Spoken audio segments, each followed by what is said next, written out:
Hey, what's up, Peters? Our guys, it's your favorite Marvel trio here, YKSD Goblin Kids, Granny Grants. and we are the Marvelous Rumpus.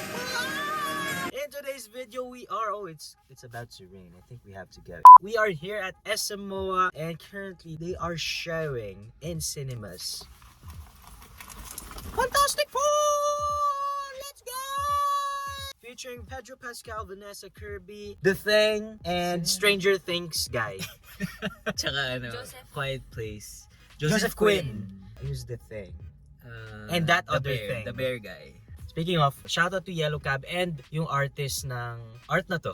Kinat out ko siya dun sa pizza box after eating all the pizza inside it. I really love it. Very excited for this one. It's been a long time since Marvel released a Fantastic Four movie. The very latest one, the one with Michael B. Jordan. It's fantastic. Say that again, meme. That movie really was a downer. It sucked as hell. It was super dark. They had their own take, but it had a lot of problems with the cast and the directors, if I'm not mistaken. But the casting was actually good. I like Michael B. Jordan, Si Whiplash. Whiplash guy, Bohemian Rhapsody, The Thing guy. Oh yeah. Ah. Gumawa ni Tom Holland. But still, mas gusto ko pa rin yung OG talaga. Sila Jessica Alba and Yeah. everything. Si Chris Evans as Human Torch. I love that OG Fantastic Four. Are we gonna expect them to be in this movie as part of the multiverse saga? Probably. Maybe they could do cameo. I don't know. No expectations. I have no idea. So far, hindi pa ako nasa-spoil ever since mag-showing yung movie. How many days has it been? 2 days? So I'm not sure if that's a good thing or a bad thing. Yeah. Parang wala masyado siyang reviews or I don't know. Pero we tried our best talaga na iwasan yung internet sobra. talaga. Nagano kami, detox kami YouTube. Boycott As in, YouTube. Oh. At least for them. For me, I was posting the past days. Excited ba kayo, guys? Granny? Ay, Granny. Chewy. Yes, of course. Excited? ako. Anong aspect of the Fantastic Four family ka-excited to see? New yung aesthetic ng nila for Oh. yung vibes, yung ano bang tawag? Era. Parang futuristic. Ang tawag doon, anong game yan? Cyberpunk? Hindi, yung ganun. Fallout vibes. Fallout. Bago magkaroon ng nuclear war. Oh, high-tech na 70s. Oh, yeah. Parang ganun yung 60s. vibes niya. 70s idea ng future. Ganun. Yeah. Yeah, futurism, yan, ganyan. So, of course, given na nasa ibang dimension or world tayo dito sa Fantastic Four, I am assuming, not unless future pa talaga to ng MCU, tapos bumalik lang sila ng time, I don't know. Granny, what are your thoughts? Honestly, Saan ka excited? Low expectations na muna ngayon talaga for MCU kasi dun din ako mas nag-e-enjoy. So personally, yung excitement ko dito, ayun nga, hindi sobra. Pero of course, it's an MCU movie. I'm still gonna watch it, you know. I guess if meron man akong something excited about is yung actors. Parang feel ko naman good casting to. Wala na akong alam anything. Ang trailer lang na pinanood namin was yung pinaka first nila. So hanggang dun lang talaga yung alam ko. namin. Although ako, in my case, medyo na-spoil ako na wala dun sa trailer, sa first trailer at least. May mga alam ako na lalabas here. Ako parang wala naman so far. That's good for you. Mas Ikaw? spoiled pa ako sa Ironheart. Yung spoiled True. meter ko sa Ironheart, wala akong ganun dito. Pinaka looking forward ako dito sa movie na to would be yung paano sila mabubuas sa family. Dapat madaig nito yung family ng Avengers, ng family ng Thunderbolts. Dapat ito talaga parang mom, dad, sibling vibes yung Yeah. mafe-feel ko here. Paano siya may iba dun sa family ng mga initial na mga nakuha na natin sa MCU. Yun, dun ako pinaka looking forward. We are wearing blue. for Currently, this, we are wearing blue. I'm for Mr. this movie. Fantastic with the... Oh, for some reason, yung costume nila, naka-white yung turtleneck nung iba. Hindi, Pero si Mr. Fantastic iba-iba sila. naka-blue. Iba-iba sila. Kasi I wore a necklace as reference dun sa mga white turtleneck nila. And I was portraying Mr. Fantastic, so elongated vibe ako. Apparently, mali pala tong necklace ko. Well, whatever. Kaya ba, may nire-reference ba kayo? Or naghanap lang kayo ng blue damit sa cabinet? Okay na to. Okay na to. Ito yung Just a blue. headband. Oh yeah. It's a bit Very, 60s na. Okay. I like that. I like that. Ayan din. Meron akong texture yung sando ko. May texture siya na parang verticals. Pero ikaw ba si Fantastic o ikaw si Human Torch? Human Torch ako syempre. At pala may bato tayo, no? Ito nga pala si Ting. Let's go in bago mag hard rain out here. Hindi pa tayo magda-dive in. Doon pa tayo magda-dive in. Okay. We'll see you guys and we'll be buying tickets in a bit. Let's dive in. Let's dive in 3, 2, 1, let's dive in!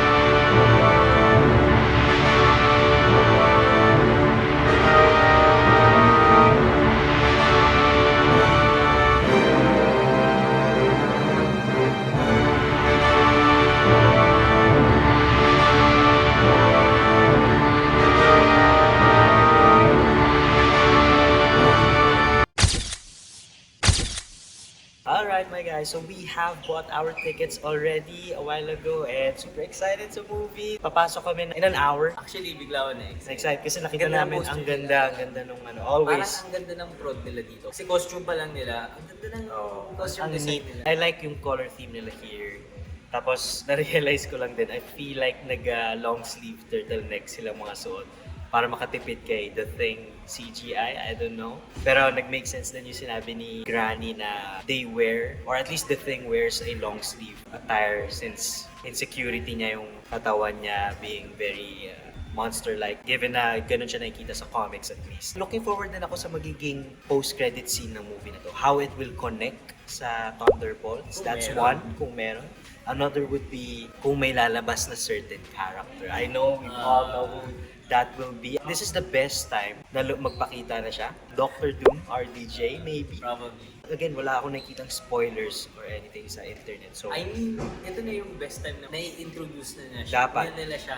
pero yun nga, na-surprise ako na wala akong nakikitang Dr. Doom references sa internet. So, if wala, medyo bummer yun. Or Yeah. maybe yan, magaling lang tayo umiwas sa Internet. spoilers na yan. Pero yeah, super excited. So, dito na kaya siya mapakita. Oh my God. Medyo confused pa ako talaga kung sino yung big baddie here. Oh, I have no idea kung ano yung story ng movie na to, honestly. Actually, di ko rin alam Di ko pa sino alam. yung nakakalaban nila dito. Saan papunta tong movie na to? Interesting yung story nila for me. Pero kasi yung mga past parang umuulit siya sa same na plot nila. Ito kasi parang iiwas na yata sila doon. Plot paano sila nagka-powers, yung Oh. Parang parang skip na ito na. origin story lang. Origins. Ito kasi Feeling ko parang nandito na. Meron na yata. So, Kasi thoughts sa while ago, actors talaga, yung casting na ako excited. Nakita ko ngayon sila, ang ganda nila.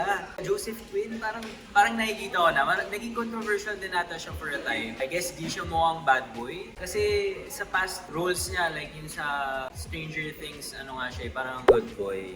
Masyado. fun boy siya. Ay, parang good boy, parang ganun. Ngayon na nakita ko yung poster niya, parang ano naman siya. Bagay naman. Parang bagay sa kanya. Pogi ba? Parang kasing pogi din niya si Chris Evans. Chris Evans. Yeah. Michael B. Jordan, definitely hindi siya naging bad boy dun. Rowdy. Rebel Kid. Rebel Kid. Tama. Ganun siya naging bad. 2 o'clock, we have an hour. Enjoyin lang namin yung show, yung movie. We'll see you guys in a while. Let's dive in one more time. In 3, 2, 1, let's dive in!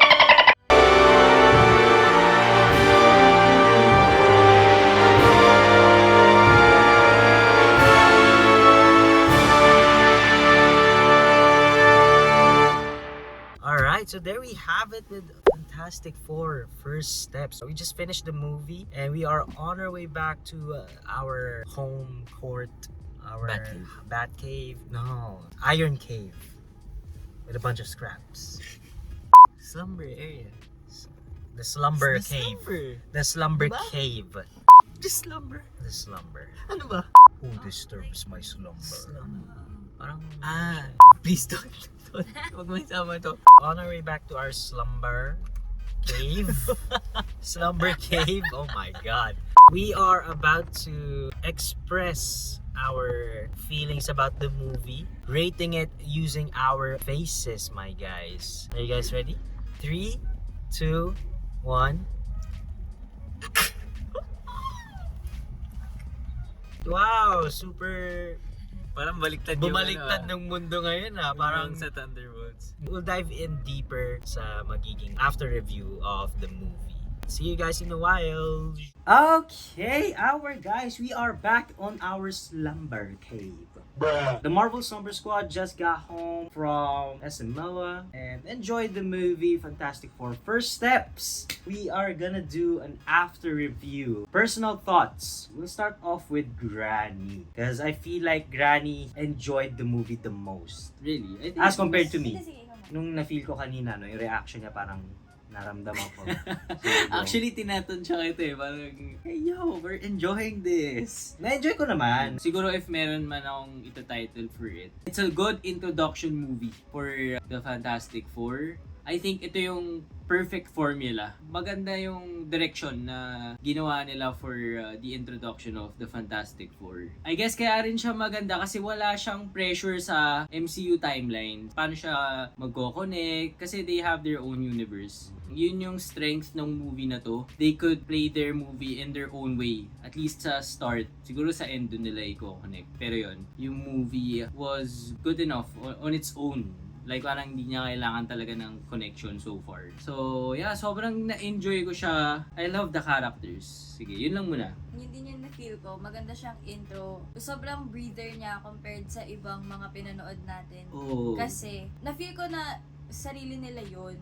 Na-appreciate ko yun. At the same time, Marvel pa rin siya kasi nga yung characters. Kilala ko sila as yung Marvel.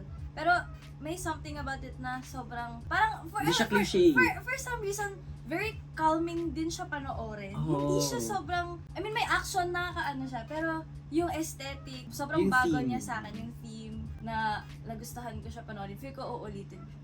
Oh. Malayo siya sa normal MCU themes. Very original siya, very refreshing. Yun yung masasabi ko sa movie na to.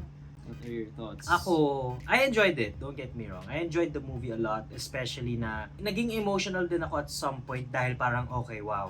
I really felt yung pinaka nilook forward ko, introducing a family sa MCU. And naramdaman ko yun na, okay, hindi ko in-expect na magkaka-baby sila, na may Franklin Richards here. So, ito yung magsasabi talaga na family talaga tong grupo na to. Intro pa lang kasi may baby na eh. So, yun na talaga yung siniset up na family. Pero, bukod doon, na-feel ko talaga na magkapatid, tropa-tropa Kabit sila. sila. Kabit may chemistry. Pero, I don't know, like at some point na draggy ako na onti. Parang puro kwentuhan. Gets. Nakulangan ako sa action. Gets. Nakulangan talaga ako sa action. Na, Okay, gets. I guess pumasok ako sa cinema na parang gusto ko ng action sana. Pero super bilang yung action. Gets. Super bilang talaga. Actually, yun lang yun. Pero talagang more of yung dilemma lang na parang kailangan ba ibigay natin yung anak natin, paano natin save yung world, pinapakita kung gaano sila katalino, more of ganun talaga yung story. Yung pace ko sa movie, medyo na down lang ako noon na parang okay, mag-end up pala ako makikinig ako dito sa family to instead of manonood ako ng bakbakan. Yun. Like kunwari yung intro pa lang like yung bakbakan nila bro, it's a montage na yung kay totoo yan, Gargantos. Basta yung mga ginawa nila throughout the years Tapos the rest are, planning. Pero, the best na would be yung Silver Surfer, bro. I love Silver Surfer. Honestly, nabuhat din niya yung movie. Dude, nagustuhan ko si Nabuhat Silver niya yung Surfer. movie. Bukod sa, ang hot niya, not because, di ba? Nude siya. Somewhat metallic nude. Pero like, gusto ko, ang hot niya lang as a Silver Surfer. Like, gusto ko yung slick back hair niya. Super bagay sa character niya. Nabuhat niya. And I love yung chase scene nila. Oo.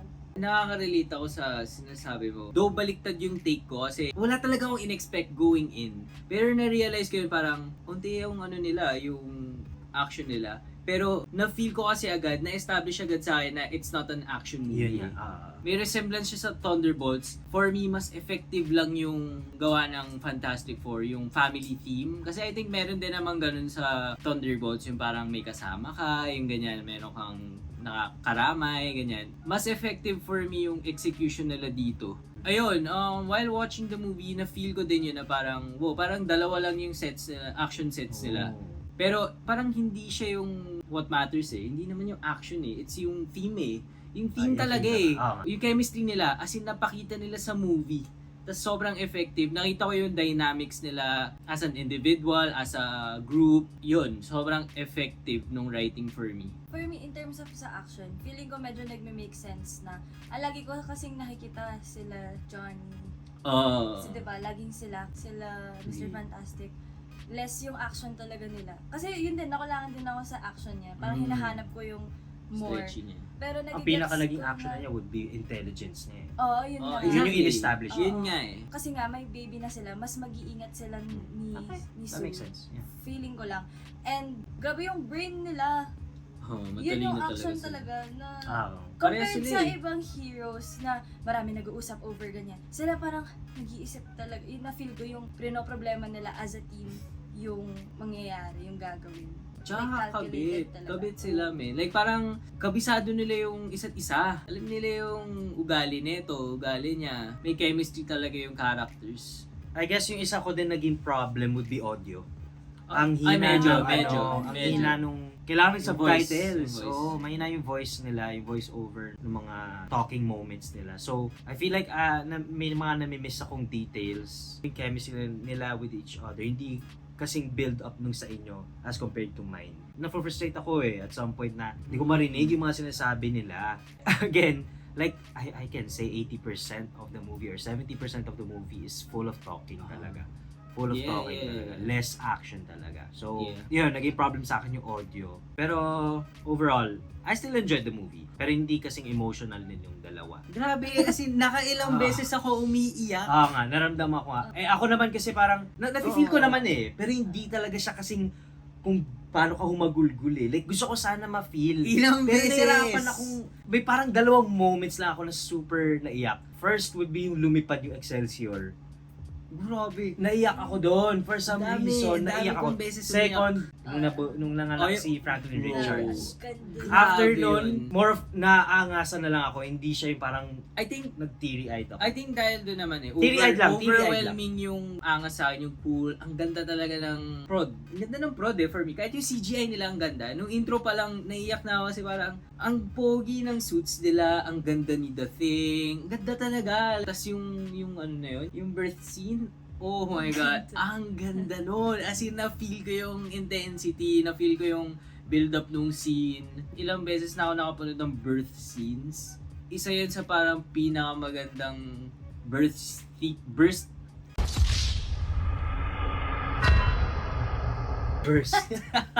birth scene na nakita ako, na napanood ko. Totoo. Sobrang ganda Ako nun. din, naiyak din ako dun. Ma-feel mo yung masakit, pero hindi siya yung gory na pinapakita yung dugo talaga. Beautiful siya Beautiful Like, siya. pinakita yung beauty talaga ng birth. Kahit na malapit na Oo. sila, pwede silang mamatay. Pero, Tsaka- ang ganda. Tsaka feel ko kasi yung chemistry nila na parang very calm lang din sila. Hindi sila yung nagpapanik. As in, ganda talaga. Yeah, yung mga ganong touches, sobrang okay, family talaga. Sobrang Doon ko touching na nun feel. sa akin. Ay, grabe. Isa pang scene na maganda sa akin yung nag-speech si si Invisible Woman, si Sue Storm, man. Grabe, as in, sobrang effective niya nung writing niya yun. Kasi, yun nga, yung take ko dun, parang prior to that, si Reed Richards yung nag-speech. Oo. Tapos hindi niya alam paano hindi niya alam, pero Hindi niya na-handle nang maayos, hindi siya wise. Pinakita doon na parang in a family, kailangan nyo mag-work as a family. Kasi in-establish nila sa movie yun na si Reed, sobrang overprotective, parang lahat ginagawa niya for the family. Tapos sa scene na yon, as in si Sue Storm parang nabuhat niya yung family doon. Nabuhat niya talaga, ang ganda ng speech niya. Na-touch ako, parang feeling ko pati ako kaya niya akong protektahan. Exactly, kasi yun yung gusto niya sabihin na parang hindi ko hahayaan yung anak ko na mabuhay ng ganito yung mundo. Ganun din kayo. Hindi ko din hahayaan. Yan kayo. Na parang gawaga siya parang Sobrang mother niya doon. sobrang motherly niya doon, man. As in, Alam mo yung dynamic nilang dalawa, parang si Sue, siya yung mas calm Yeah. kesa. Pero nung nanganganak na siya, mas calm si for her. So ang ganda nung na yun. ganda talaga. Hindi expect mo magpapanik si Mr. Phantasmo. Na-feel ko yung pagiging ate tsaka mother ni Sue Storm sa team. Tapos yung bunso si Johnny Storm. Tapos kuya si The Thing. Tapos si father tsaka leader si Tapos yun, nakakuha ko ng theme na parang it doesn't mean pag leader ka, perfect ka eh. Meron ka ding flaws. Yung nag-speech siya, parang, bro, ba't ang honest mo naman? Parang ang engot for a smart person. Pero na-realize ko, hindi naman porke smart ka, wise ka eh. So, yun lang din yun. Pinakita lang din nila na kahit sobrang talino ni Reed, may flaws siya. And yun, nag-hold ako doon na ganun ba talaga yun. And I guess yun nga yung writing kasi after nung scene na yun, yun yung kay Sue Storm, na pinakita nila na oo, na di porke matalino ka, you have everything. So, yun, ganda. Sobrang powerful ng scene na yun for me. I think refreshing din siya sa akin kasi hindi sila new heroes eh. sanay na sila sa work nila. Ah. Parang nandun na tayo sa point na naka-peak na sila, ang dami na nilang nagawa, ito na sila, sikat na talaga sila as heroes. Hindi sila yung beginners pa lang na napapanood natin, like sila Ironheart, Yes, sila yes. yung Thunderbolts. Bago lang kasi lahat, kinikilala pa nila sarili nila. Pero ito kasi, yung chemistry nila parang marinated na. Oo. Parang ganon. Tapos alam na nila yung gagawin. Malaking problema na lang talaga yung i-handle nila. Kahit na nag-peak na sila, Meron. pwede pa rin kayong ups and downs eh. For some reason, hindi ko na feel super yung nag-speech si Vanessa Kirby. Man, iyak na iyak talaga. Oh, ako. hindi ko na feel. Hindi ko alam bakit. Iniisip ko, ano ba nangyari? Nawala yung focus ko for some reason. Baka dahil nag-CR din ako, nawala agad yung momentum ng emotions ko. Possible. Pero, ewan ko, hindi ko alam yung nag-speech sa nun. Nagulat ako na parang, Kasi- crying moment na pala to. Kasi I feel like, din yun, way to redeem Sue. Kasi, na-perceive siya as someone selfish eh. Binigyan niya ng reason yung tayong mga audience, tsaka yung mga tao ng mundo na tao lang din naman ako. Pero kahit na gano'n, hindi naman to selfish action eh. May gagawin, parang gano'n, parang may pake pa rin naman ako sa inyo. Yung na-miss yata na part kasi ni Kuya, yung mga protests. Yun nga yung yun. so baka kulang na info. Pwede. yun. That's what happens if you don't pee. Pero bro, ako, if I were to pick something super na-enjoy ko na dito, Silver Surfer talaga. Silver Surfer. Shabalal ba pangalan niya? Si Shabalal. Oh, I love ang her. angas niya, I man. loved her. Tsaka gusto ko binigyan nila siya ng moment na may backstory siya. Oh, actually yun, na-touch din ako dun eh. Pero yun, again, yung scene na may mga static. Na-cheesy yan. Ako din parang shit, ano na to? Saan napapunta to? Medyo na-feel ko yun. Nabitin na naman ako sa action. Kasi kala ko magbabakbakan with si ano. Pero naging siya, Sam Wilson moment. Actually. Naging Sam Wilson Oo nga, no? moment. Oo nga, no? Kasi nga, sobrang lakas ni Silver Ang lakas Surfer. talaga. Kaya sabin mo na lang. Sabi mo na lang ng lagwahe niya. Ibang language naman. Ibang Birthday. language. Siya na, Sam Okay. Wilson again. Pero nagulat ako, okay, Redemption, nag-sacrifice Silver Surfer. So, I wonder, will we still get Galactus and Silver Surfer sa future? But, I mean, they are teleported billion light years, whatever, away from us. Maybe hanggang doon na lang si Galactus, Silver Surfer, we don't know. You did mention CGI kanina. Ayo. Yun, na-disturb ako, bro, sa CGI sa dulo. Yun. Yung baby scene, bro, yung binubuhay si Invie Woman. Sobrang Nabuhat ni Ting. fake si bro, buong scene halos yung binubuhay niya. Kitang-kita mo yung fakeness, I mean, CGI honestly, talaga. again, hindi ako particular sa CGI. It doesn't matter to me as long as understandable yung story. Gets ko yung nakaka-distract siya, pero Na-distract ako for some me, reason. like, napunta yung budget kay Dating eh. For sure yun. Kahit uncanny siya, as long as understandable yung story. I mean, I guess kasi yun nag-start na yung experience ko sa movie na parang sakto lang yung movie. Tapos biglang so nagfo-focus na ako sa technical aspects. Kahit yung yung stretching ni ni Pedro Pascal, hindi rin okay yung CGI. May parts, pero mostly na-disturb ako dun sa CGI ng baby scene na binubuhay niya si Invie. Parang Flash. Hindi naman, hindi. Mas malala yung Flash. Yung baby is not CGI, pero yung Yung like back- binamask siya yung- nakamask siya sa kamay ni Pedro Pascal. Gagi naman yung sa Flash, ang pangit ng CGI babies dun. Okay. Ito, ayos pa naman. May cuts lang na medyo awkward for me. Sa end, yung naglalaban na sila, nakikita nila si Sue, yung naggagayon siya. Tapos parang magka-cut kay Reed na titignan niya parang, tapos parang ang awkward, tapos medyo parang ang Nakita ko rin silent yun. niya. Hindi ko alam if tapos or sadya yun, na medyo silent siya kahit yung struggle ni Sue. May beaten na konti yung part sa struggle. Parang may konting pwede pang, hindi ko alam if sa sound design Push. siya o na mas ma-feel ng audience na nahihirapan talaga siya or kulang Sa sound ba siya design or sa acting? or pwede din sa acting. Parang may something na parang nafe-feel ko siya na nagsistruggle pero hindi ko alam kung expect ko lang na mas sumisigaw pa siya or what, ganyan. That's true. That's true. Dapat pangil vibes na. Ang ganda Yun, pa rin may, niya eh. pero nagigets may onting awkward lang pero sobrang ganda niya. As ang in, Maganda siya ang too. ganda niya talaga. I like Vanessa Kirby. Any thoughts sa Beard Need the Thing? I feel like they did their own take kay The Thing. Yun lang. Just to be original sa mga naunang mga The Thing. I'm not sure if that's comic accurate, if may ganun bang version ng The Thing na may beard. Pero yun lang yung na-feel ko dun. Para maiba siya sa mga first three actually. Mm. Ako, sana chinib na lang niya yun nung ending. Ako po, pogi siya for me. Really? Oh. Oo, pogi siya for me. Mukha siyang lumberjack na mukha siyang, ay mga batak na ganon yung style niya for me. Pogi naman. Okay. Reed Richards, kamusta? Yun nga, bitin din ako sa action scenes niya. Pero as a character, si Pedro Pascal, parang naiintindihan naman niya yung assignment niya. As Mr. Fantastic. Oo. Mas mature siyang take for me. Like, tumanda na talaga siya. Compared, kasi mas bata yung ibang version ni Reed Richards sa ibang mga movie. So, para sa akin, ang mature ng tao na to. Agree ako doon sa sinabi mo na kuwang-kuha ni Pedro Pascal si Mr. Fantastic, si Reed Richards. I guess, ang isa lang na naano ako, yung elasticity niya. Hanggang saan ba yung kaya yung i-stretch out siya. Kasi mukhang nagsastruggle na siya nung ginaganon siya ni Galactus eh. Parang nahinaan ako sa elasticity niya for some reason. Kasi parang nakaganyan pa lang si Galactus sa laki niyang tao.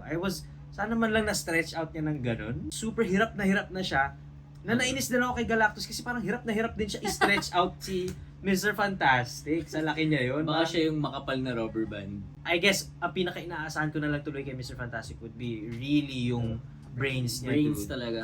Kasi like, even yung mga pag-stretch out moments niya parang ang nabibitin ako eh. Parang mas brains talaga siya kaysa mas action. brains, oo eh. Like, yun yun na nakita ko yung take nila dito. I was at least hoping na mag-bubble up man lang siya. Yung mga ganong moments. I think Wala siyang, as in, ang ginawa lang is elongate eh. Exactly. Wala siyang flatten moment. Right. Wala siyang Right. iconic na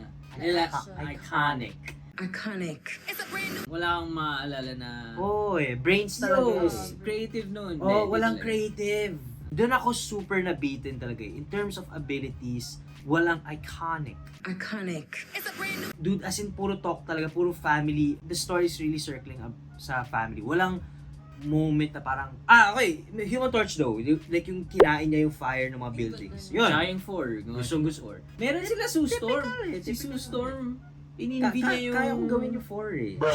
Ininvi ni Sue Storm yung Ayan, sige. yung ship. I can say talaga Sue Storm, in terms of abilities, siya na yung pinaka-powerful. Dude naman, Galactus pa lang eh. The thing, Meron naman, binubuhat niya yung mga tractor. Parang... I mean, typical. Given na. Given Sige, yun eh. gets Given naman. yun eh. I mean, hindi nga. Sige. Ito i-rank natin Si Human Torch, pinakamaraming magandang highlights. Action. Tapos pero Sue. iconic moment. Nothing super unique. Gets mo ba? Like, given naman eh na magpa-fly siya sa air, Okay. magbe-burst siya ng fire. Sige. Pero like, super unique moment. Ay, isa pa yung pala tractor. iconic yung binuhat niya, no?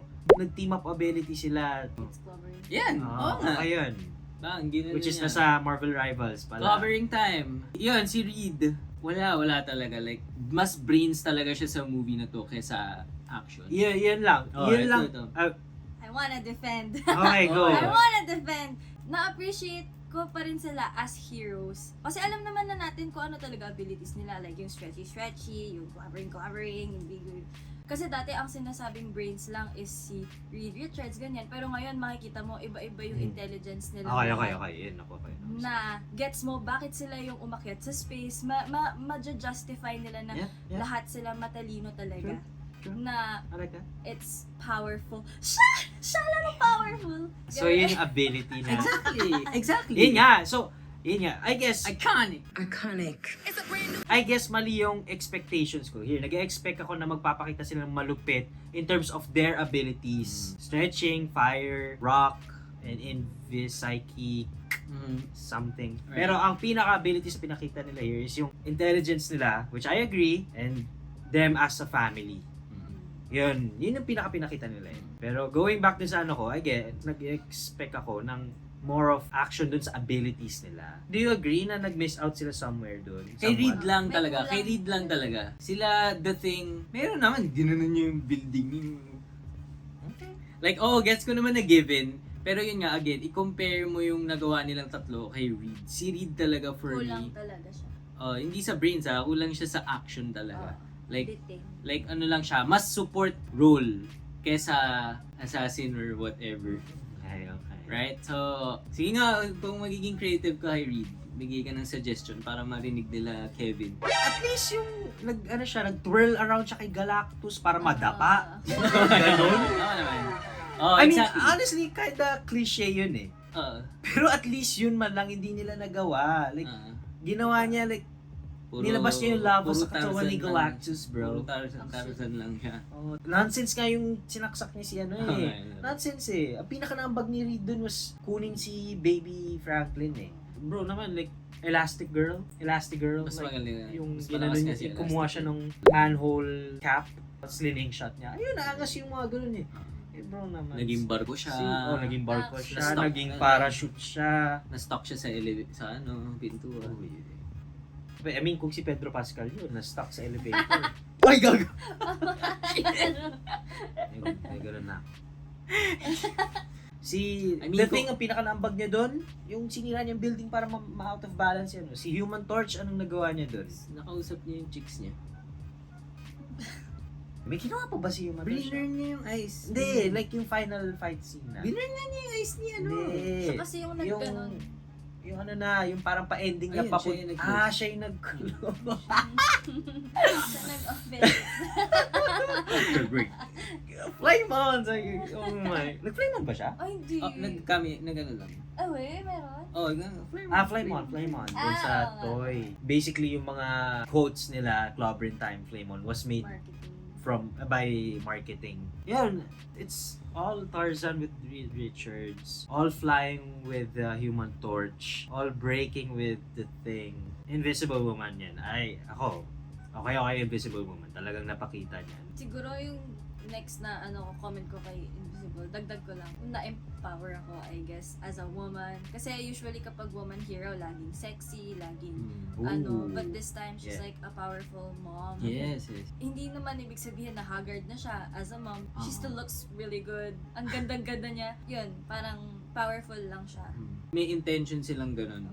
And naalala ko yung mga ate ko, yung mom ko, paano sila mag-alaga. Mga ganun, na-feel ko din kay Susan Storm yun. Actually, nabuhat din ni Sue Unlikable Storm. kasi ni Sue Storm. Vanessa Storm. Oo, unlikable niya talaga. So, ayun nga, parang feel ko yung mindset mo going in here is also yung mindset natin or ko nung going in Thunderbolts. I feel like this is not a movie for those who are expecting action.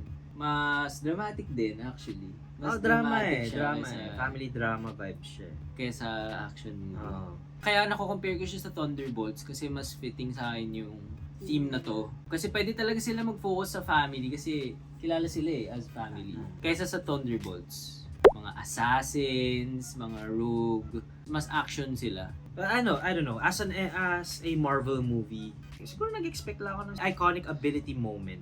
Yun lang talaga. Let's talk about Silver Surfer. What are your thoughts? Ayun. Shabalal. Yun, actually siya narinig ko na before, maraming disappointed. Kasi I think nasa second trailer siya. So yun, nakalimutan ko na lang din na isa rin pala siya sa mga na-spoil sa akin na ginawa siyang girl.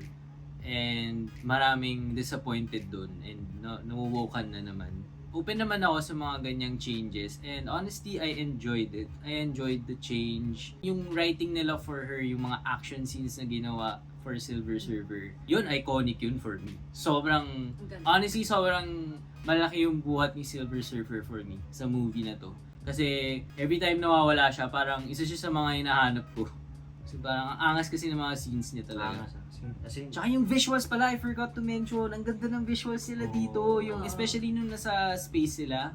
Sobrang I guess ganda. dun talaga napunta yung budget. Oh, Kay ang Silver dami nga. Surfer din talaga. Galactus pa pala yun. Tsaka The Thing talaga. The Thing.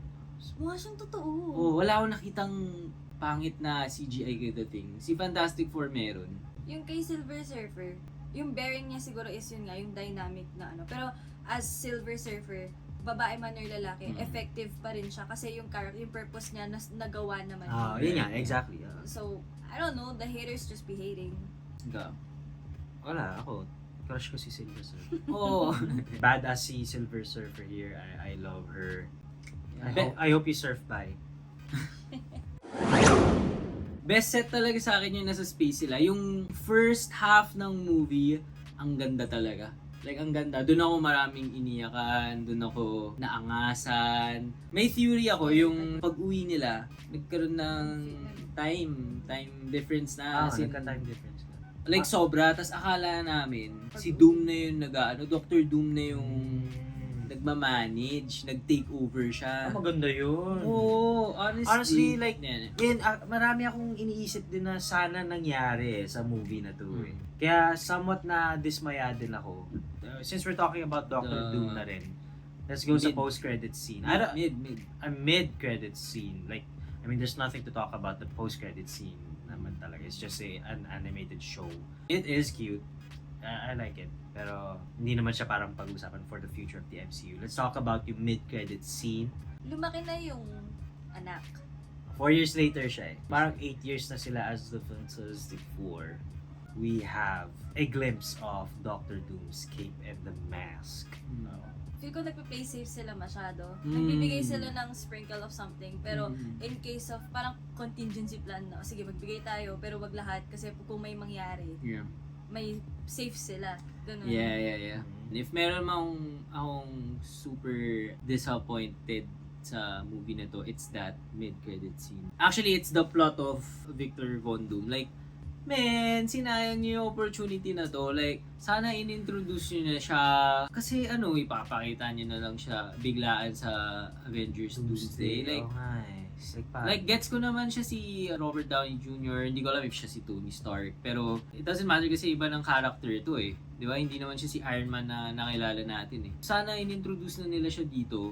Yun nga, yung ine-expect ko, yung theory ko was nung bumalik sila from outer space. Siya na, yun nandun. Parang maganda sana yun. Like parang kahit i-cameo niya siya na merong nag-aantay na Robert Downey Jr. character sa future MCU. Like, kasi, look, I don't think there's gonna be a Fantastic Four Part 2. Diba? Ba't di nyo pa sinimulan dito?